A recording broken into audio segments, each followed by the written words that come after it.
आनंद भयो जय कन्हैया लाल की, हाथी घोड़ा पाल की जय कन्हैया लाल की।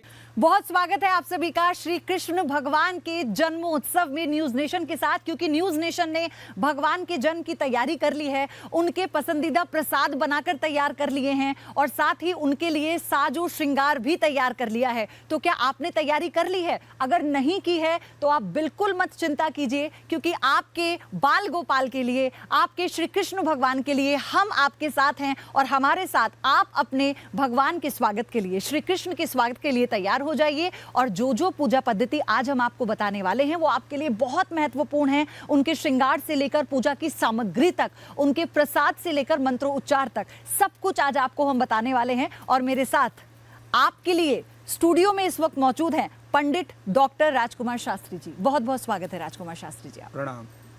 तो शास्त्री जी, मैं चाहती हूँ सबसे पहले आप हमारे दर्शकों को बताएं कि शुभ मुहूर्त क्या है और वो कितना बड़ा होगा। देखिए, सबसे बड़ी बात यह है कि इस वर्ष श्री कृष्ण जन्माष्टमी पर जयंती योग बन रहा है।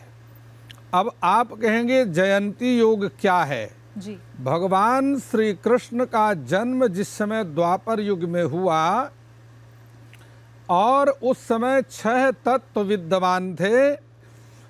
भाद्रपद का महीना था, कृष्ण पक्ष, अर्धरात्रि के समय, मध्यरात्रि के समय अष्टमी तिथि विद्यमान थी। उस समय रोहिणी नाम का नक्षत्र था और चंद्रमा अपनी उच्च राशि पर विद्यमान थे। सबसे बड़ी बात यह है, जिस प्रकार श्रीमद् भागवत जी में वर्णन है, भविष्य पुराण में वर्णन है, जिस समय द्वापर युग में भगवान श्री कृष्ण का जन्म हुआ उस समय बुधवार का दिन था।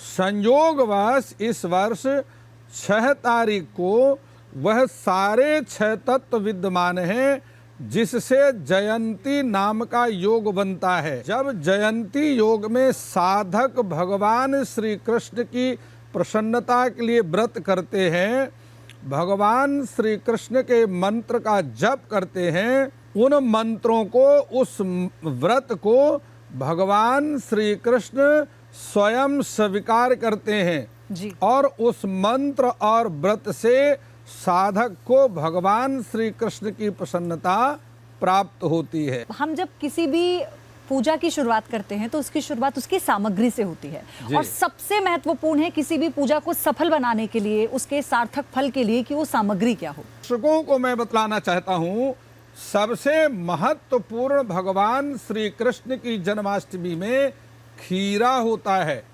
खीरा देखिए, मैं आपके चैनल के माध्यम से दर्शकों को दिखलाता हूँ, जो अपने घर में कृष्ण जन्म उत्सव मना रहे हैं, उन्हें एक खीरा को इस प्रकार से 2 भागों में विभाजित करना है। जिस प्रकार कोई भी बालक जीव माता के गर्भ में आकर 9 महीने तक गर्भ में निवास करता है, उसी प्रकार से भगवान का जन्मोत्सव मनाने के लिए साधक जो भक्त हैं, खीरा में भगवान श्री कृष्ण का गर्भवास करवाते हैं। रात्रि के समय भगवान श्री कृष्ण को इस खीरा के अंदर से निकाल करके और भगवान का पंचामृत से अभिषेक किया जाता है।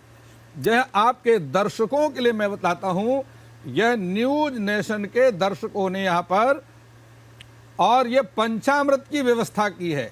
इसमें 5 तत्व होते हैं, दूध है, दही है, शहद, घी और शर्करा इसमें विद्यमान है।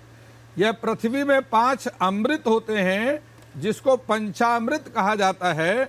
इस पंचामृत के द्वारा भगवान श्री कृष्ण का विष्णु सहस्त्रनाम का उच्चारण करते हुए अथवा शुक्ल यजुर्वेद में वर्णित पुरुष सूक्त का उच्चारण करते हुए मध्यरात्रि के 12 बजे भगवान श्री कृष्ण के जन्म से और उनका अभिषेक किया जाता है।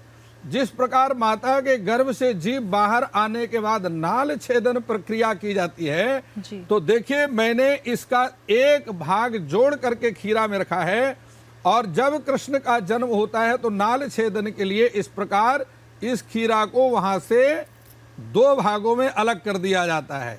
यह नाल छेदन की प्रक्रिया है।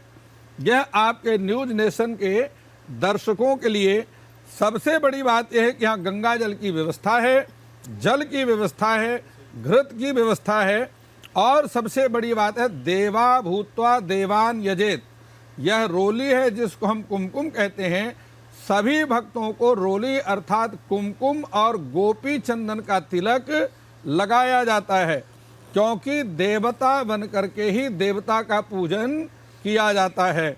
अक्षत है और उसके उपरांत ये तांबूलम बिना राजा तिलकम बिना ब्राह्मणा। बिना तिलक के जिस प्रकार ब्राह्मण अशुभ माना जाता है, उसी प्रकार से पूजा की सिद्धि बिना तांबूल अर्थात पान के बिना नहीं होती। इसलिए तांबूल की व्यवस्था है जो कि पूजा का महत्वपूर्ण अंग है। धूप दीप इत्यादि की यहाँ सभी व्यवस्था है। सबसे बड़ी बात यह है पयोधी जी कि यह शंख है। शंख कई प्रकार के होते हैं, लेकिन इसमें दक्षिणावर्ती शंख जो कि दाहिने हाथ की तरफ से खुलता है, वामावर्ती शंख जो कि बाएं हाथ की तरफ से खुलता है, और मध्यमावर्ती शंख जो कि मध्य से खुलता है। यह भगवान श्री कृष्ण की पूजा का प्रमुख अंग है। इस शंख में ही पंचामृत भर करके भगवान श्री कृष्ण का अभिषेक साधक लोग करते हैं, और पूजा के अंत में भगवान का विधिवत जल इत्यादि से स्नान कराने के बाद भगवान श्री कृष्ण को मोर मुकुट अत्यंत प्रिय है। इसलिए यह वस्त्र धारण करने के बाद मोर मुकुट भगवान को धारण कराया जाता है, क्योंकि भगवान का जो शरीर है वह पंच तत्वों से नहीं बनता।